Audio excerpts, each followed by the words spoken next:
Би Жигждийн Намдисрэн гэж Монгол улсын гавьяат малын эмч доктор дэд профессор Монгол улсын зөвлөх малын эмч хүн байна. За миний одоо өсөж төрсөн нутаг минь юм байгаа юм. Тэгээ нутагтаа ирээд энэхүү одоо сайхан одоо дурсамж бүхүй өөрийн амьдралаа ярихад одоо тун таатай байна. За би 1955 онд энэ Сүхбаатар аймгийн Баян-Тэрэн суманд Аягт гэдэг газар төрсөн хүн. Тэгээд одоо миний ээж аав бүгд одоо энэ нутгийн уугуул иргэн ялангуяа одоо миний энэ нутаг усанд одоо ингээд өвгдээцүүд мань амьдарч бүхэл амьдрал бол 3-4 үеэрээ амьдэрсэн ийм улсад байгаа юм. За би бол Баян-Тэрмийн бага сургуулийг төгсөөд дараа нь Төмөн зүгтийн 8 жил 3 жил сураад Дарантын техникумд 3 жил сураад тэгээд Хинтийн Темэст 3 жил багшлаад Хөдөө аж ахуйн их сургуульд 77 онд сурч 82 онд төгссөн. Төгснөөсөө хойш Дарантын Хөдөө аж ахуйн техникумд багшлаад 2 жил багшилчаад Улаанбаатар хоттой ирж Хөдөө аж ахуйн яамд мал эмнэлгийг удирдах ерөнхий газар мэргэжилтнээр ажиллаад улсын мал эмнэлэг ариун цэврийн төв лавартаар 21 жил ажиллаж одоо дэтгэвртэй гарсан. Дэтгэвртэй гарангуутаа бол өөрийн хийж бүтээсэн одоо 10-аад одоо патенттэй малын эмийн технологиор Дэлгэр Агт гэдэг компани одоо үйлдвэр болгон ажиллуулад одоо хүрч явна. За Дэлгэр Агт гэдэг компани нэр бүл их учиртай. Дэлгэр гэдэг бол одоо миний ээж хорл гэдэг хүнээс 3 одоо өвөө наваа хоёр маань одоо 3 хүүхэн одоо төрүүлсэн юм. Тэрний хамгийн одоо бага охиноос нь бол Ламсран гэж нэртэй миний төрсөн ээж. Тэгээ төрсөн ээж маань дунд эгчтэй намайг өргүүлээд тэгээд одоо Дэлгэр гэдэг овогч нь бол миний өв эцгийн маань овог юм байна. Тэгээд Дэлгэр гэдэг нэр бол одоо манай ээж талын овгийн одоо гол толгой одоо нэр юм байна. Тэгээд Аягт гэдэг бол миний төрсөн нутаг. Төрсөн нутгийн яг одоо өөр унсан газар угаасан усаараа Аягт гэж газар Агтын ингэрт төрөөд ингээ компани маань бол одоо Дэлгэр Агт гэдэг нэрээр нэшээд өдийг хүрч явна. Улсын мал эмнэлэг ариун цэврийн төв лавартаарт бол 90 онд одоо ирж ажилласан. Тэгээ 90 оноос эхлээд одоо Оросын холбооны Красная Арск гэдэг хотод мэргэжил дэвшлүүлж эхэлсэн. Тэгээд 2 жилийн дараа 92 онд гэхэд Иркутск хотод одоо мэргэжил дэвшлүүлж явлаа. Тэгээ 2000 он хүртэл дандаа одоо гадаадд сурж мэргэжил дэвшлүүлж явсан. 96 онд одоо Япон улсад 1 жил гэрээ санан барин байж сурч илаа.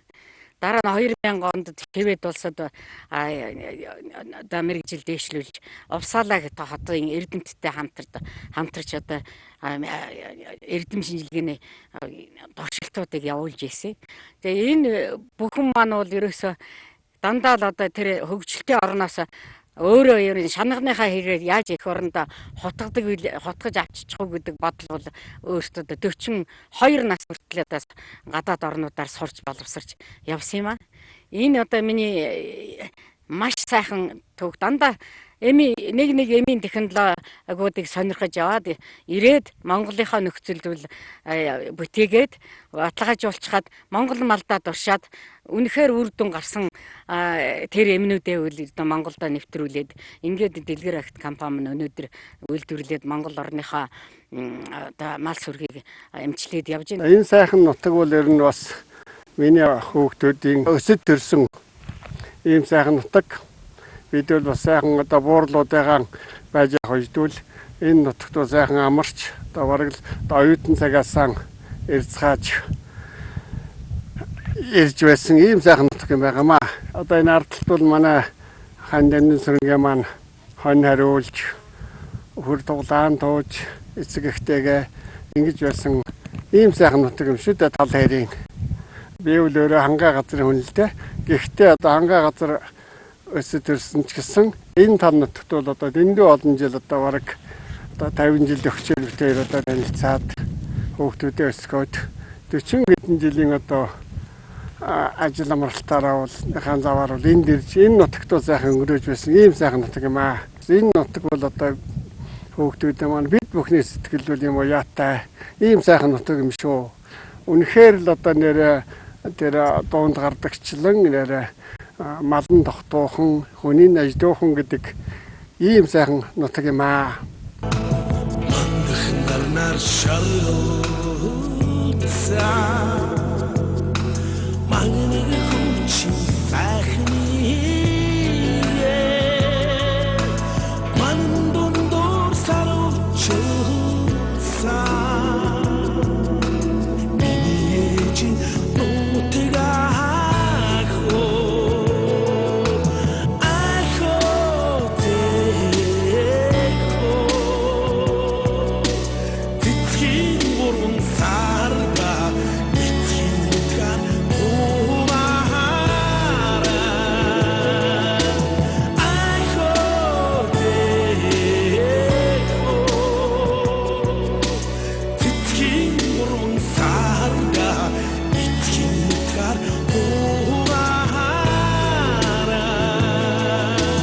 манай өгний хамаг залуу нас бол ерөөсөө энэ нутагтаа бол ерөөс ер нь энэ нутагтаа бол ер нь нутагшсан гэж болохоор яагаад гэвэл бид хоёр чинь 4 хүүхэдтэй ерөөсөө төрүүлээд би чинь 56 оноо л ажилд орно.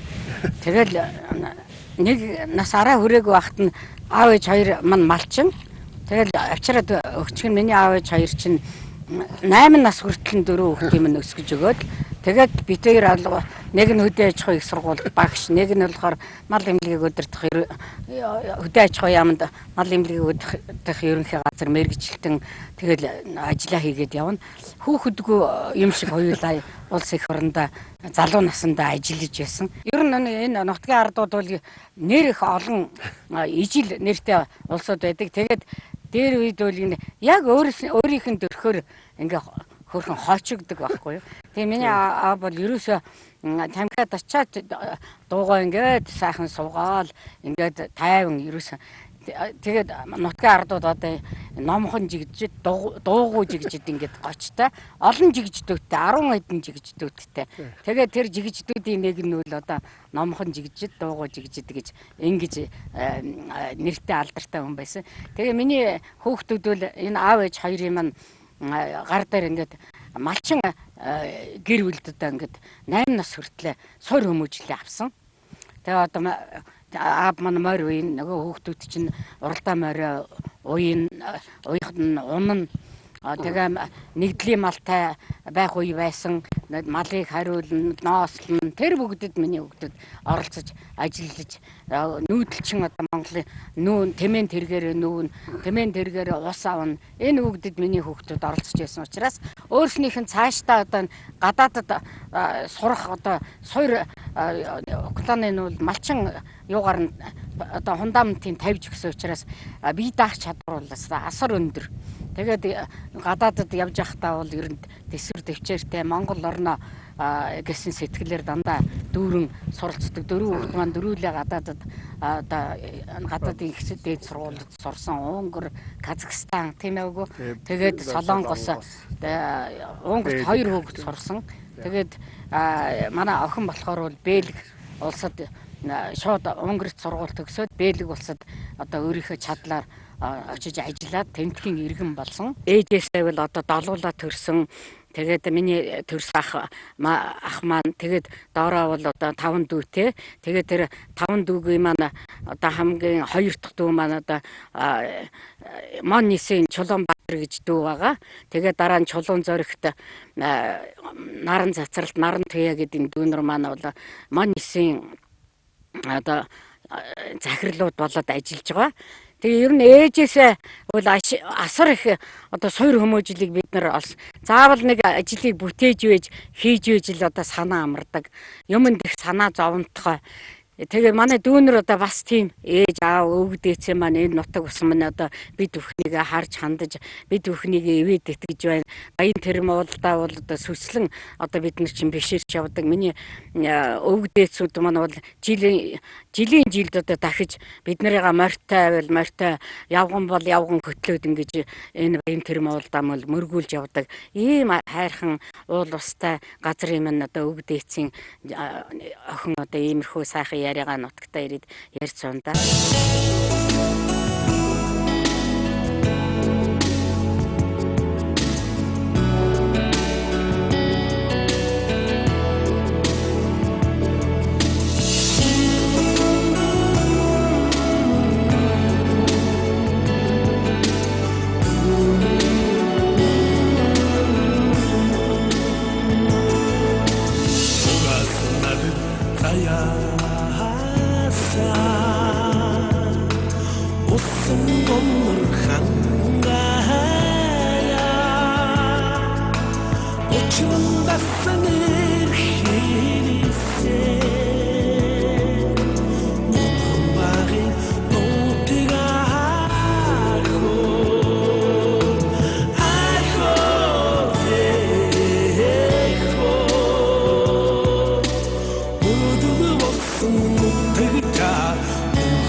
Бүгний маань ах эгч хоёр гэж мундаг одоо тийм өдөөчгийн дээд сургуулийн чинь төгсөөд хөдөө алуун томил дээр ажилласан ус чинь их том боловсралтай гэж үзэгдэж байсан. Тэгээ Хэнтийн аймагт очиж ажиллаж намын хороонд нөхөр нь ажиллаад эгч маань болохоор мал эмнэлгийн газар ариун цэврийн станцад эрхлэгч хийжсэн. Тэгээ эгч битэр бол нөгөө Темсийн багш нар юу хоёр чинь мал эмнэлгийн хоёр лекц юу хоёр өглөөний сонин уншлах хоёр нь цог байдаг байсан. Тэгжээс нь манай өвгөн тэр Хэнтийн 50 жилд очсон байгаа. Тэгээ манай нөхрийн эгч битэрийг танилцуулаад тэгэхэд миний нөхөр чинь оюутан байсан. Тэгээ оюутан байжсэн. Тэгээ би 77 онд оюутан болоод хөдөөжгийн их сургуульд хүрээд очиход миний нөхөр чинь Монгол улсын их сургуулаа төгсөөд хөдөө хувирлагдаад Ихтэмэр Аранга Ихтэмэр суманд хүрээд чиж байгаа. Ах эгч хоёроо тэнд одоо хашаатах шаваасрагч хоёроо тэр жилдээ шилжээд Улаанбаатар төдөөжгийн их сургууль багшаар очиж гэж мэдээгүй байхгүй. Тэгээ очих манай аавын хурандаа ах байдгийн тэднийг хаанч байдгийн Улаанбаатарт анх хөл тавьж байгаа юм чи мэдэхгүй. За ямар ч байсан сургуульдаа бүртгүүлдэг өдөр нь бүртгүүлээгээд ордгийн юм байна. Тэгээ ороод тэр нэг өргөн том шатаар нь ингээд өгсөөд явж исэн чи манай одоо хадам их чи миний нөхрийн төрсөн их чи минь яг тэр шатан дээр таарж байгаа юм. Хөө миний дөөдөө эн чинь хаанаас хэзээ хүрээд ирв гээл тэгв. Би оюутан болоод ирлээ гэлдэгсэн чи эгч гэхгүй гамаа тэр үед ч бас жаахан ичи зоох болчихрахаа нэлээ ариунтай байсан юм чи. Тэгээд одоо нэг холгосон нэлээд гэрвчсэн амтан тэгсгээд ажсэн чинь одоо тэгээ бүртгүүлснөө одоо аж ахуйд явах гэж байгаа шүү дээ. Хатланд л явах хахта та эхний нэгдүгээр курс хийхэлгээд гэж. Тэгэх бахад одоо тэг би чи ирчгээд байж байгаа энэ гэлдэгсэн их. Хаана ирсэн гэлдэг нь. Гэхдээ би одоо очих хайл байхгүй тэгээд энэ хайрцгаа энэ үүдэн тавьж байгаа тэгээд л одоо бүртгүүлээд явж ийн гэсэн чи их. Юу ярьж байгаа манайх энэ хажууд багшны байранд ирсэн байгаа штэ гэд. Тэгээд бүртгүүлчихэд одоо Улаанбаатарт анх удаа орж ирж байгаа тэр тэгээ сургууль дээр ирээд тэгээ хадам ахын шар хайрцаг аваад орж ирж ирсэн нөхөр байгаа юм да тий. Тэгээд 4 оноод л шууд хөдөө хадланд яваад гисэн. Тэгээд 2 сар болоод л ахын даа ирээд тэгээд тэр жилд хадам ахын даа оюутан болоод сууж исэн төвхтэй. Миний нөхөр зөрөөд Аранхан их тамирын цагаан эдийн үйлдвэрийн дараагаар яваад гисэн. Тэгтээ намайг оюутан байхад байна. Миний нөхөр чинь 2 жил цагаан эдийн үйлдвэрийн дарга технологичаар ажиллаж байхдаа цагаан эдээ яста үйзээгүй явуулна шүү дээ надад. Тэгсэн нэг жолооч нь яадаг юм бэ? Нэг их хайрцагтай цагаан эдэл тэрвэрсэн ирвэ. Тэгээд нөхрийгээ ирээгүй байхад би байранд нэг удаа орж байгаа маа 2 дугаар курстэй. Тэгсэн чинь одоо цаасаа хайрцагтай цагаан эдэл тэрвэрсэн жолооч нь хөрж ирж байсан чинь дамдсүрэн гэж мөнөө л гэлдэг чинь мөн манай даргын одоо найз майз гэж хэлэхгүй штэ. Одоо манай дарга энийг явуулсан даргын хүн одоо эхнэр нь гэж хэлэхгүй тэгсэн мөртлөө одоо над нэг тиймэрхүү утгал хэлэх гээд хэлж чадахгүй. Тэгсэн чи хацар дараа 2 мэнгтэй гэж хэлсэн шүү манай дарга. Али мэнги чаар гэж яддаг байгаа. Тэгээ би бас айгу дуртай наргагүй энэ 2 мэнгэ харуулж ээж тэр хайрцагтай юм яг авчихсан юм да. Тэгээ намайг 3 дугаар курст байхад миний нөхөр багшаар ирээд тэгээд би одоо битэр чинь амьдралаа 2 жил ажиллуулж ээж багш авч ирсэн үе байхгүй тэр чинь. Хөдөө орон нутагт 2 жил ажиллаж дээд сургуулийн багш авах тийм хатуу голцолтой байсан. Тэгжээ ч хөдөө орон нутгийн одоо амьдрал мэддэг хүнийг одоо багшлуулж ирсэн. Ер нь багшлуулахыг 2 жил үл яг мэрэгчлэр нь хөдөө орон нутагт ажиллуулж болцолтой байсан. Би шууд бас дээд сургууль сайн төгсөөл тэгэл ингээл энэ ойрлогдоод ирэх тэгжсэн шүү дээ. Амьдрал үз. Тэгэд хөдөө орон нутагт 2 жил ажиллаад ирэх чи бас бандаг бодлого шүү тэр ер нь. Тэгэл миний нөхөр чи 2 жилийн дараа хөдөөч их сургууль багшаар ирээдчихсэн. Оюутан байхдаа би чинь 2 хүүхэдтэй болж исэн шүү. Тэгээд багшийн эхнэр гээд манай ангийнхан чинь дандаа 10 төгсөд ирсэн. Манай багшийн эхнэр гээд намрын аж ахуйд манай нөхөр чинь оюутан аваад очин бид нар чинь намрын аж ахуйд очиад оюутан болоод майхантай мандал сумын төмсөн дээр ажиллана. Манай өвгөн чинь мах чанаад очин манай ангийнхан гөрөө багш ирээсэ мах дандаа л өлсгөлэн байдаг юм хойно. Тэгээд таалах махтай ирээсэ гэж хүлээдэг ийм хүмүүс байлаа гэвэл байгаа. Тэгээ миний нөхөр чинь өдөө аж ахуйн сургуульд 36 жил багшлаа.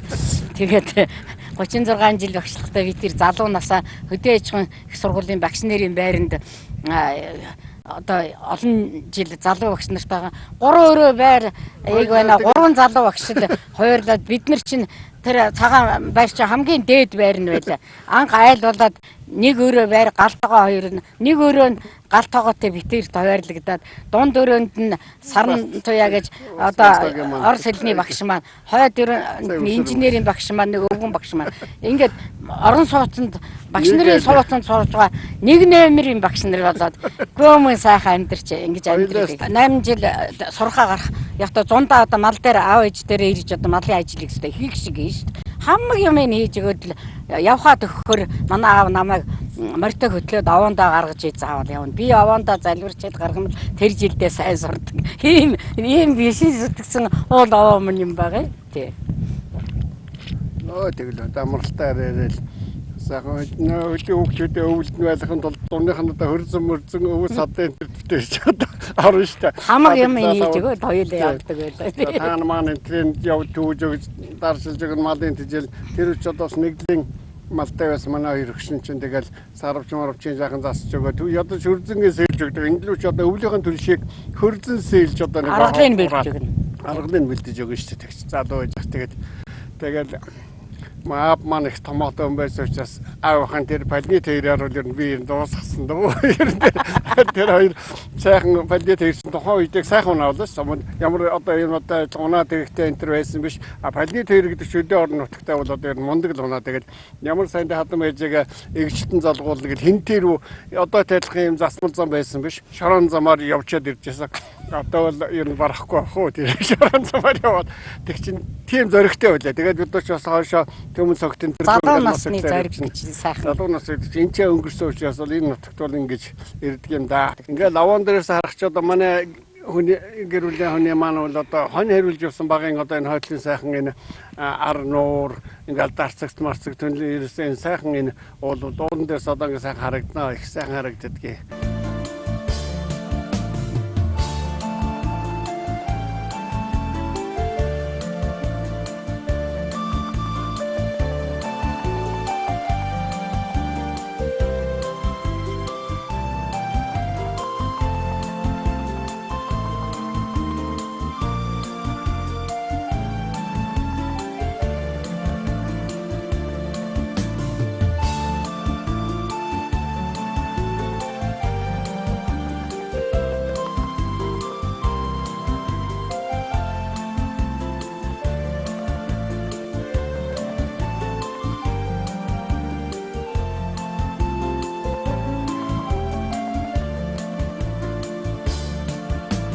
Миний сайхан нутаг юм да.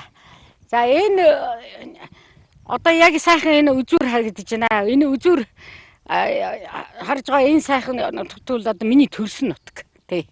Миний төрсөн нутаг уу миний өвөг дээдсийн одоо ёстой одоо 3 үе амьдарч исэн нутаг юм аа. Тэгээд энд Бонгийн хоолой гэдэг одоо нэг гол урсч байгаа манай нөхөр бол одоо энийг заавал эрэх тоолондоо тэр Бонгийн хоолойноос надад усыг уулгадаг. Тий. Тэгээд Бонгийн хоолой бол миний өвөг дээдсүүд байгаад би төрсөн миний ах төрсөн тэгэл ер нь миний өвөг дээдсүүд бол энд ингээм амьдарчсан. Тэгээ энд тийшээ тэг одоо дахилахта тэг тэгээ далан гэдэг энэгээр чинь ингээд одоо дундуураа бол ингээд ар нуур энэ төр дандаа миний ээж аавуудын одоо малаа хариулж исэн нутаг. Тий. Би өөрөө баг байсан. Сургуулаа тараад явж яхад чинь миний аав чинь хөдөлгөөн морьтой хурж чоол намайг авахд өвөл ерөөсөө хоёлаа аавтайгаа хоёлаа явах төөрнө гэж байхгүй. Хичнээн хаа байсан одоо энэ Баян төрмийн баг сургуульч энд цайраад харагдаж байна. Тэгэл хоёулаа морьтой шөнө ингээ явхад энэ дахилгатын ингэрт манайх өвлжиж яхад чинь ямар ч төөрх юм байхгүй. Харанхгүй ерөөс саргүй байж яхад л олоод авдаг байхгүй юу. Энэ үзүүрийг хүртэл ингээд хэлэхэд дандаа миний одоо бага насны амьдрал тэр яараа байж байгаа хадлан явж ян хонионослоод айл сайхалтынхантайгаа туслаж явж явах өөр хоорондоо одоо морь хараа гიშгүүл наадмын морийг уралдаж байх үед одоо дахил хийж байх ийм сайхан одоо тал нутагт бол ингээд амьдрал бага насны маань амьдрал аав ээжийн малчин амьдрал ингээд үргэлжилж ирсэн. Тэмээ өсгөр нүүж явдаг хонио туугаад өхрөө туугаад тэгээ тэмээ өсгөхдөө одоо 10 гарна 7-8 чингэлэгтэй мөхлөг дотроо ээж мэн суучихсан. Тэгээд тэмээгээ өөрөө залаад нүүдлээ минь явж яхад араас нь одоо хонио туугаад малаа туугаад явдаг байх жишээтэй байсан. Аав мань бол одоо ингээ адууга туугаад явдаг. Ийм сайхан. Тэг нэгдлийн малтай байна. Тэгээ нэгдлийн мал чинь нэг 700 эм малтай байлаа гэхэд намар болоод ирэхээс чинь хураг ишгтэйг нийлээд 1000 гаруй малтай болчдөг байсан шүү дээ. Ингээд л одоо миний нутаг бас бол дэндүү өргөн дэлгэр мал маань одоо бэлчсэн мал аривантай ийм одоо сайхал. Тэгээ одоо бол харахад бол бас жоохон одоо айлууд маань цөөрсөн байна. Миний баг үед бол яг зунжлаг бол одоо энд нийл айл сайхан малууд ингээд бэлчсэн сайхан байдаг байлаа тий. Тэгээ ингээд хойшоогоо ингээд явхаар бол миний өвөг дээдсүүд бол одоо зунжиж заслан одоо намарж байгаа тэр маань одоо байдаг ийм өргөн дэлгэр. Намайг яг төрөхөд бол миний ээж одоо их хурж аваад тэгээ яг ерөөсөө дээр үед бол одоо Дамдын сүрэн цэнд гэх мэтчлэнгийн одоо нэрүүд бол их өгчээсэн. Тэгээд надад бол Дамдын сүрэн гэдэг нэрийг одоо миний ээж хайрлсан юм байгаа юм. Тэгээ хүмүүс Дамдын сүрэн гэдэг ярихаар бол эрэгтэй хүний нэр эрэгтэй хүн байна, их том биетэй эрэгтэй хүн байна гэж боддог. Тэгээ уулзахаараа юу юм жижигхэн биетэй ийм эмэгтэй хөрхөн хүн байдаг юм уу гэж шохоо одоо өвдөөцүүд манай жижигхэн биетэй Дамдын сүрэн охин жигжтэй охин гэд ингээд ярьдаг байсан. Манай аав ер нь тийм айхтар тийм одоо манлаа уяач биш мөртлөө моринд их уяхад их хайртай тийм жил өөр хаана ямар наадан болж гэнэ тэнд ингээд дандаа дунд нь яваад ирж ил байхад одоо ганц боллоо гэдэг ийм хүн байсан. За ер нь зарим наадмаар бол одоо манай морь бас жоохон сүйд ирд ирдэг байхгүй. Тэгэхээр би өнө ичдэг байсан.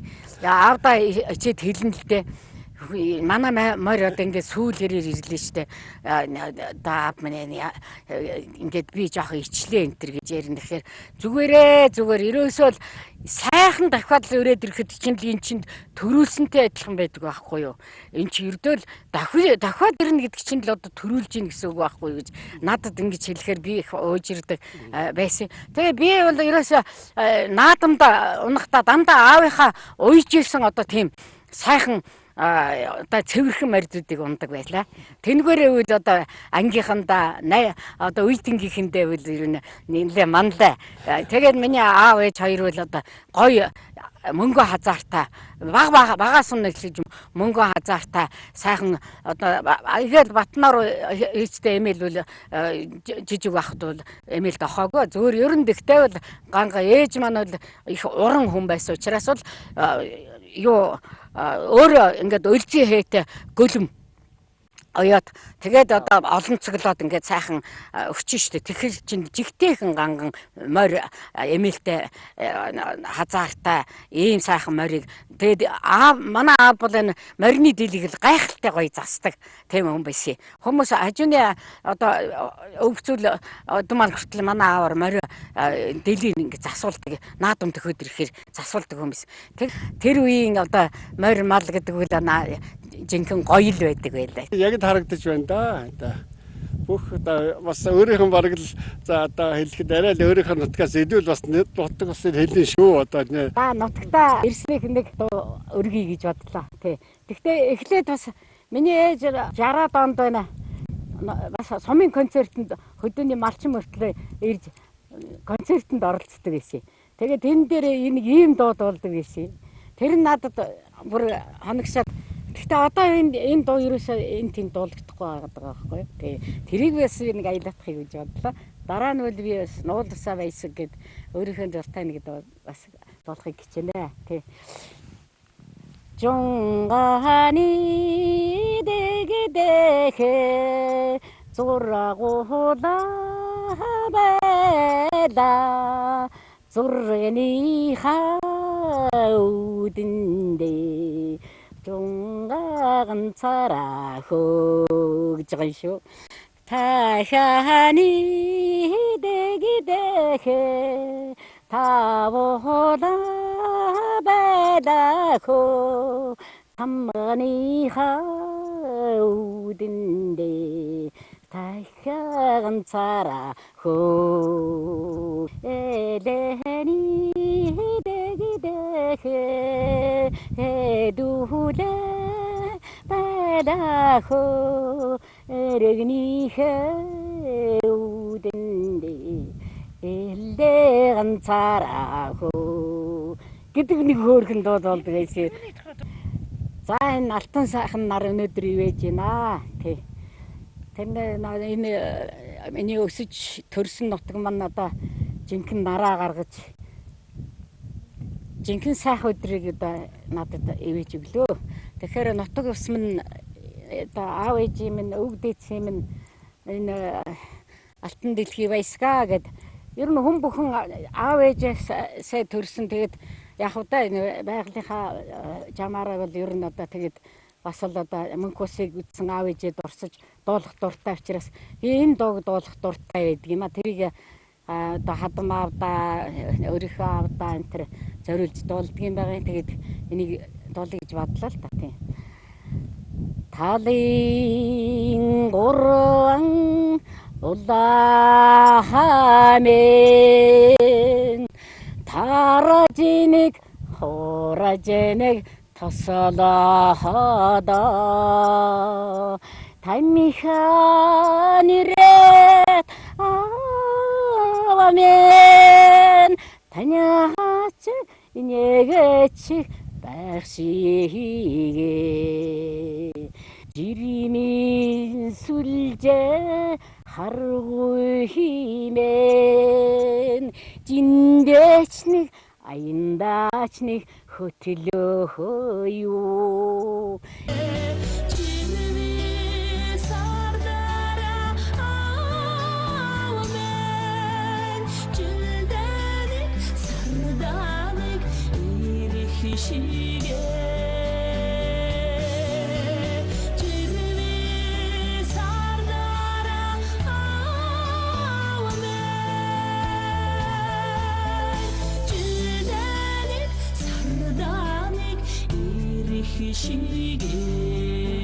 энэ ч одоо ерөөсөө л нутаг усам нь ерөөсөө миний аав ээжийг орлоод ухтаад мэдлээд сайхан ингээд аялуулад ингээд одоо байж байгаа юм шүү дээ гэж бодож штэ. Би бас энэ нутгийн хөргөн болсон даавас баярлдгийн тэгээд энэ манай одоо найз үжирч чийч онцгой хүндээ их онцгой газраас гэрүүтэй болсон энэ төр ирж гэн. Тэгээд би тэр хамгийн дундаас онцгой гэдэг дуу надад бас таалагддаг юм а. Тэрийг чи төрөөр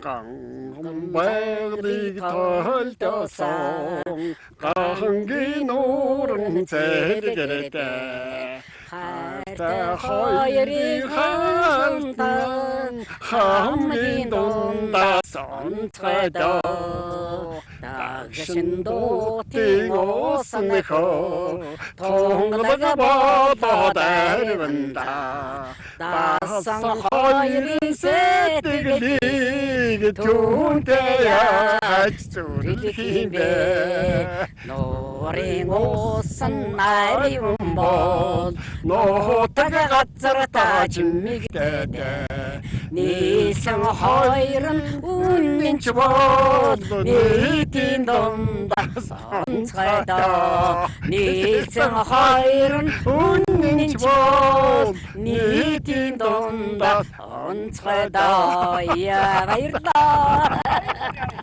За энэ сайхан нарлаг сайхан өдөр өөрийн төрж өссөн баян тэрм хайрхандаа ирж их 600 болсон хамаг амтан бүхний үйлс сайхан бүтэх болтугай. Баян тэрм уул барчин шар аваа минь хамаг амтныхаа тусын тулд ивэж хайрлах болтугай гэж залбираад ирж байна. Тэгээд энэ аваа маань сайхан хур бараан орд ногоо цагаан дэлгэрсэн олон түмэнд ирсэн энэ жилийн сайхан дахилган сайхан болсон ингэж байна. Тэгээ яах вэ миний нутгийн ардууд бас ирж байна. Ингээд нутаг орондоо олон төмөн ард түмнээ даатгалаа өр хөөхөд амьдрал бүхэл сайн сайхны төлөө гэж дахил тавгаан эдээ удаагаан өргөлөө. Одоо миний үйлсүүл жилдээ ингэж ирдгийг дахилгатай үедээ дахилгаа зориож хурд ирнэ. Дахилгагүй үедээ заавал төрж өссөн өөрийнхөө төрсөн газараа болоо тэгээд энэ баян тэрм хайрхнаа дайрч ирээд ингээд мөрөгчөөд явдаг юм а. Тэр жилийг манай энэ хайрхан минь даах шиг санагддаг юм а. Хүн чинь сэтгэлийн амьтын болохоор энэ л хайрхан минь энэ л төрж өссөн нутаг минь ивэж хайрлж байна гэдэг сэтгэлийн том өглөг энергиэр өөрийгөө ингэж сайхан гэгэрүүлж авч явдаг бол хүн бүхэнд байдаг. Ингээд одоо би энэ сайхан хайрхан овоондоо мөрөглөө олон түмэн эвтэй найртай өр хүүхэд минь ажил төрөл нь сайн сайхан аз жаргалтай олон түмэн буян хишгэн дэлгэрч явах болтугай гэж энэ сайхан хайрханд даатгалаа.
Монгол үндэстний оршихуйн үндэс суур болсон оюун санааны хөгжил, төлөвшил, дархлаа санамж нь дөрвөн улирлын өнгө төрх хэм хэмнэл, мөн чанар, амьсгалтай салшгүй холбоотой. Нүүдлийн соёл хэмээх ойлголт нь зөвхөн ахуй амьдралаа залан жолоодох төдий хэвшил бус.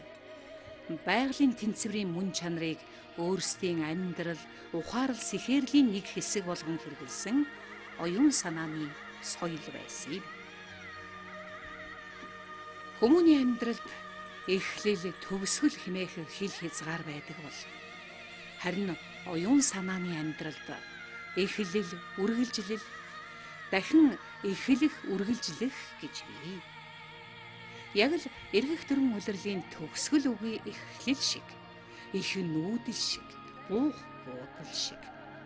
Ийн ухаарсан өвгдийн захиас оюун санааны жин тээсэн их нүүдэл болон бидэн рүү илгээжээ.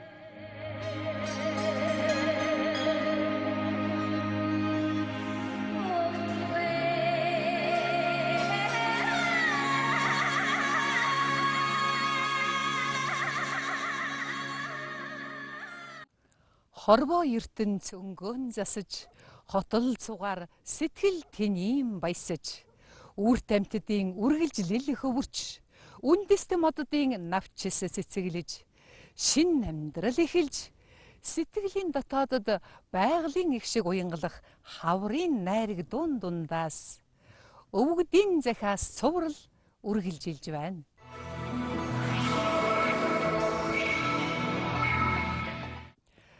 Энэрэлт нөхөр эрхэм мандыг олох таних, эгнэгт барилдахуйн эрдэм гэж буй.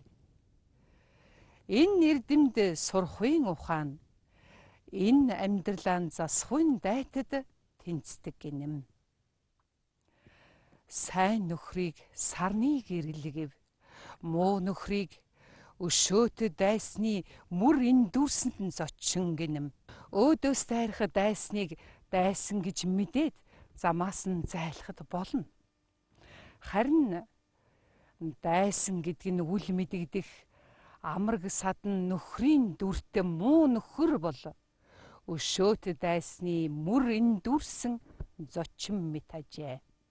Эртний бичиг судрын зүйлд өгүүлэхтэн сайн нөхрийг нар, сар, далай, сүмбэр уул, галбар ваасан мод, чандам нэрдэн, арслан заан, бар, хөлөг мориор. Муу нөхрийг хорт могой, хулгайч муур, алах хор, золбин нохой, зайлтүүнэг, хэрэ, тахиа, илжиг мэтээр үлгэрлэн сургасан буй. Хутгаа муу ховонд үл орох, худал магтаалын салхинд үл ганхах, сүмбэр уул мэт сууртай хүнийг суул бүү орхи авч хэрэгэл, онцгой мөн чанарын гүнийг хэмжихүйе бэрх, оюун эрдмийн давлгаалууга төгссөн олон эрдэнэт далай шиг хүнийг орхиж бүүйлд авч хэрэгэл. Гавья бүтээлийн үр жимс төгөлдөр гачигдлын халууныг сэрүүцүүлэх чадaltaй. Галбар ваасан модон мэт сайн хүнийг гадуурхаж бүүйлд авч хэрэгэлээ. Арга бэлгийн эрднэр дотроо баялаг, авах гээхийн ёс нь гаднаан алгалсан, аратангийн сор барс шиг хүнийг авч хэрэгэл, орхиж бүү үйлд. Ямар нэгэнтэй муудалцсан авсан хоригон ярьж цайлгахгүй дотроо бөгшүүлж байсаар хойно нэг цагт гинт бүрлэгдэг хорт могой шиг хүний гимиг жигш. Ааш зам муу ширүүн хэрцгий бөгөөд айлган хорлох сэтгэлийг үргэлжид хадгалаад аль болох цагт гинт бүрлэгдэг алах хор шиг хүний гимиг жигш. Үг гоё өнгө номхон бөгөөд үнэн чи сайн явдалтай мэт байвч үе цаг болбол ширүүн урвалт хийдэг үзэшгүй мууршиг хүний гмийг жигшээ. Зарим амраг ирэх мэт, зарим амраг модны өнгөрөл мэт, зарим амраг сүмбэр уул мэт, зарим амраг газар дэлхий мэтэ. Ирэх мэт амрагийг твч, модны өнгөрөл мэт амраг хийгээд сүмбэр уул мэт амрагийг твчээж, газар дэлхий мэт амрагийг шүтэгдэхгүй гэж сайн муу үнэнч хуурамч туслагч хорлогч нөхрийг хэрхэн сонгох, сайныг хэрхэн олох, муугаас хэрхэн зайлахыг сургасан байна.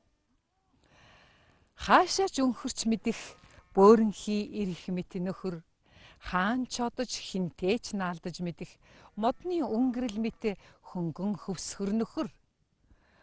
Орхиж явахгүй, огоорч хаяхгүй боловч зовох зүдэх алдах эмтхийн үед ямар ч тус дэмгүй уул мэт хөдөлгөөнгүй суугч нөхөр бүхнийг танин ухаарахын эрдэмд сур химэн загсан өвгдийн захиас ийм билээ.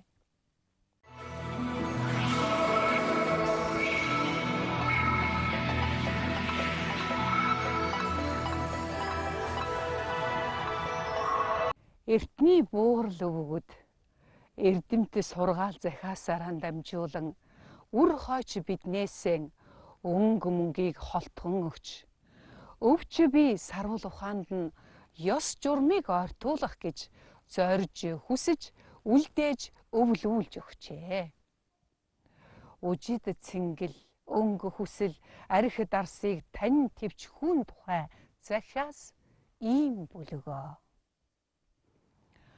Архин эдэний дээд болох тэр цагт амсах төдий орхиж сур.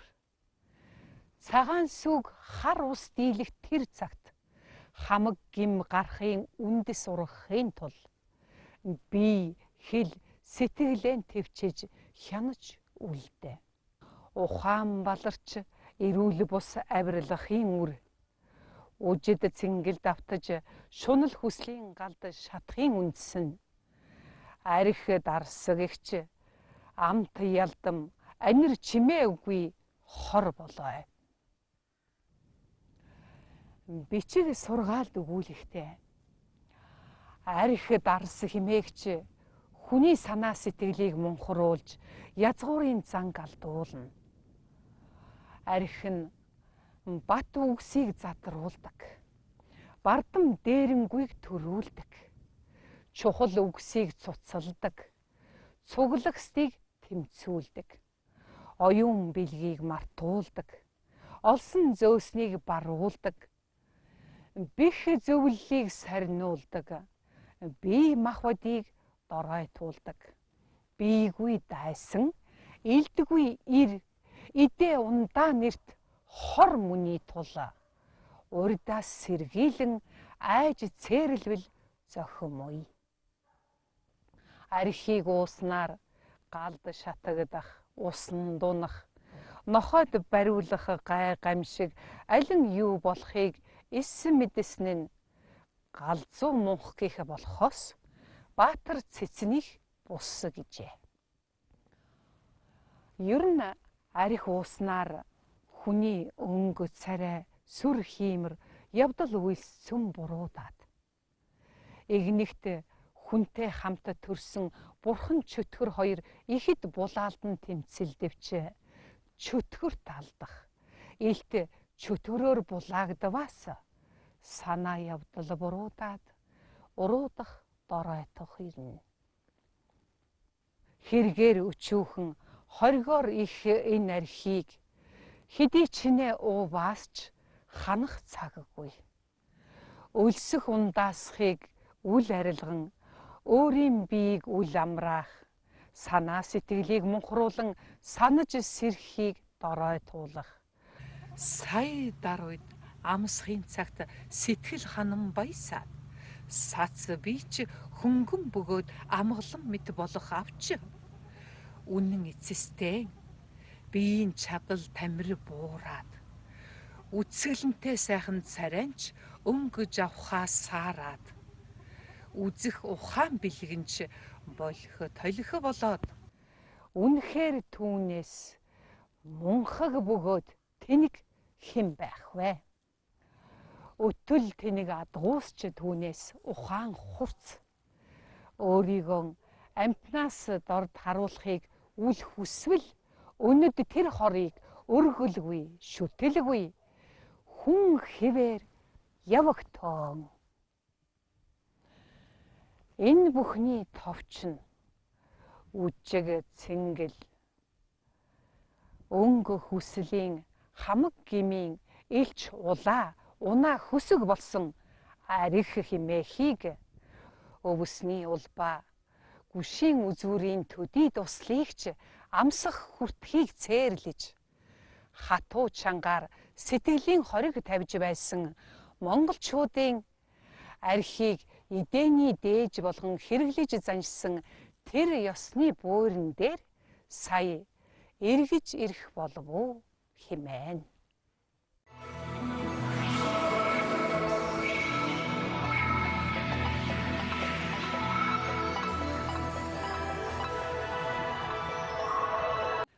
Өндөр дээд эцэг өвгдийнхөн захиж хилж үлдээсэн сургаал сануулга гэрээс даалгавар бүхнээс шүүн тунгааж энэ цагийн үр сад элгэн садан монголчууд та бүхэндээ хүргэж буй өвгдийн захиас цуврал маань өнгөт дөрвөн улирлын дундаас өөрийн биеийг олж таних ухаанаас өрх гэрээн засахын ухаан үр хөвгүүдэн сурахын ухаан өнөд хүний ёсыг барихын ухаан нөхөр ханиан олохын ухаан цагийн жамыг давахын ухаан цаг хугацаанд амьд амьдрахын ухаанаар дээш өргөгдөж дэлхийн төв нь хүн өрөөн химээх сургаал захиасаа дэлгэлээ.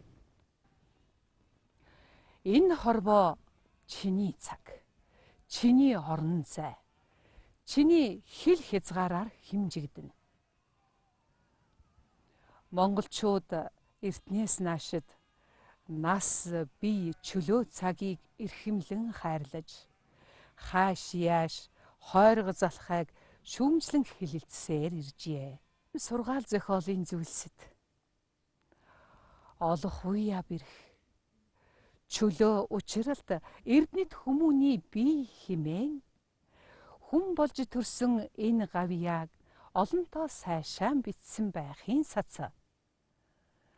Чөлөөт учралт эрдэнэт хүмүүний бие чандманы эрднээс үлэмж олох уяа бэрх эвдэхүйе хялбар гэжээ. Амьдралын утга учир бол энэ ява нас биеийн хэрэгтэй юм бүтээхэд зориулах. Ингийн тулд бүтээж шамтахад хичээх. Тиймийн тулд он цагийн хурдтай өрссөн уралдах хэрэгтэйг сануулн захисан захиас билээ.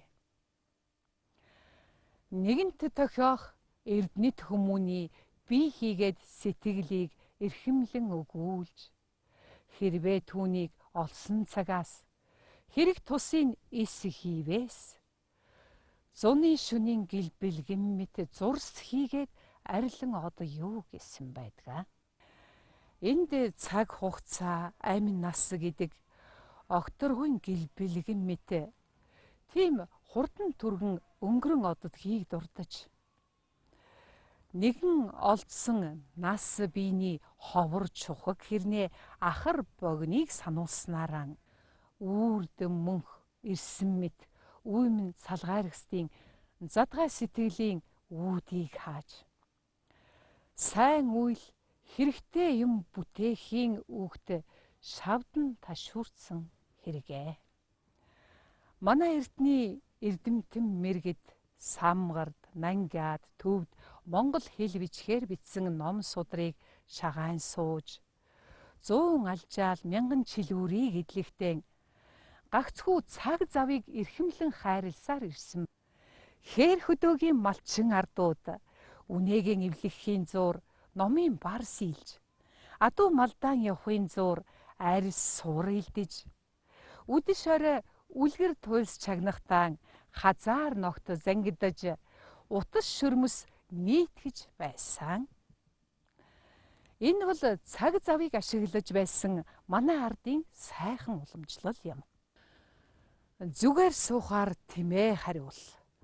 Үг олдлоо, үхэр холдлоо. Хойшоо харвал газарч, хойтхон бодвол бүтээлч. Олон үг үйлэг, цөөн үг бэлэг гих зэрэг үгс нь цагийн хий, үгийн ихийг хэмндэг ардын маань хөдөлмөрт сайхан уламжлалаас ихтэй юм а. Эртний улсын сургаал шүлгүүдэд өгүүлсэн 8 чухал чадал гихчид сар өдрийн улирлыг талаар эс өнгөрүүлбэл чадал мөн. Сайхан эдрийн цагт завдаж төвшин болбол эрхэм чадал мөн хэмээн сургажээ. Өвгдийн үлгэрчлэн хэлж захиж үлдээсэн нэгэн сургаалт. Махныхаа нэмгэн цусныхаа шингэнд гэлбэлцэн дэвэлзэж шааган шүүгсэн залуучи надаас сонсоо. Хэдэн жилийн өмнө сэргэлэн цовоо минь окторгон шувуутай адил, цэвэр үзэмж минь тэнгэрийн залуу хөвгүүн адил, өнгө дуртмал хувцсыг өмсөж, үнэт эрдний чимгийг зүүж, амт сайтай идэ гэдэж, ажинаа хурдан хүлгийг унаж, инээж баясаагүй тоглоом наадам нэгч үгүй, идэл жамсаагүй баяр цэнгэл нэгч үгүй. Ахан дүүсийн үмэн шүүгэнд алгасарч толгоогон эргүүлж явтал. Өтлөх гихч баширт энэ гитэж ирээд гинэт дарваа. Өөрийгөө хөгшөрснийг өөрөө ч мэдсэнгүй. Өнөө нэгэнт хожимдожээ гэж. Биеийн үцгэлэнтэй эдрийн цогтойд залуугийн явдлаар насыг илээж явдлыг дуусган, юмыг бүтээхийн ухаан санаа, номыг үсхийн нүд чих нээгдэлгүй явсаар эцэст өөрт харагдаж гарт баригдах юмгүй хоцорсон нэгний цагийн гомдлыг өгүүлжээ. Их сэтгэгч хилзэж эрдэмтэн алагшаа Лхаарамб агван дандар шог зохиолч агван хайдав. Яруу найрагч данзан арвжаа иш данзан ванжил. Иш самбуу нарын Монгол мэрэгдийн зохиол бүтээлд цаг хугацааны урсгалд зүүгдэж явдаг амь амьдралын хурдан түргэнийг олон та сургасан байдаг. Агван Цүлтэн Эренчингийн зүрхний үг хэмээх сургаалт. Эрхэм чөлөө цагаан дими өнгөрөөгөөд эцэс хожмон харамсан гашуудах нь гүн далайн ёроолд алтаан гээчгээд гүнзгий цээлийн захаас шүүрдэж эрэхтэй адилаа. Адгуус мал хүртэл өвс усыг ирдэг юм. Аяа хүмүүн та эрдэм номыг сураа. Амар биений жаргалыг хит хөвөөс ашиг хэрэггүй зам мөрийг орхин үйл гэжээ. Маргааш нөгөөдөр аажим малгуур гэдэг залхаарн хойшлуулахын хань хамжаа мөн. Халуун хүйтэн цагийн байдалд тохируулан анхааран авна гэдэг хэд худал. Залхуя бэрх сэтгэлийн морины амыг задгай замд тэмүүлэлгүй номхдохын арган дор хичээ гэжээ. Аливаа ажил үйлсийг ардаан тавьж алгасран үемсээр хайрын цаг заваан үрдгийг дээрх сургаалаар буруу шаасан байна. Агван хайдав нэгэн сургаалын зохиолдоо ном үзэхийн ухаан төрөлгүй 20 нас нь өнгөрөөд, үзэхийн ухаан төрсөөр 20 нас нь өнгөрөөд, өнөө маргааш үзнэ гэсээр ахин 20 нас нь өнгөрөөд, Адаг сүлдэн хүний ертөнцөөс гар хоосон буцна гэжээ.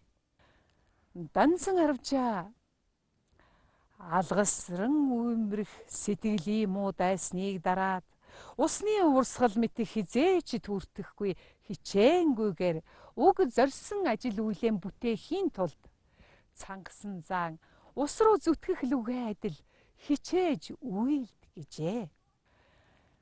Энэ бүхний товч нь болбоос ашиггүй өнгөрөх цаг мөчийг хийх хичээхийн гацсан даргамжиж алгасран уймах сэтгэлийн галзуу зааныг төвчээрийн багнанд хүлж хив ёсыг хивийн зангаа мэт алдууруулахгүй сахиж яв химэн сургажээ.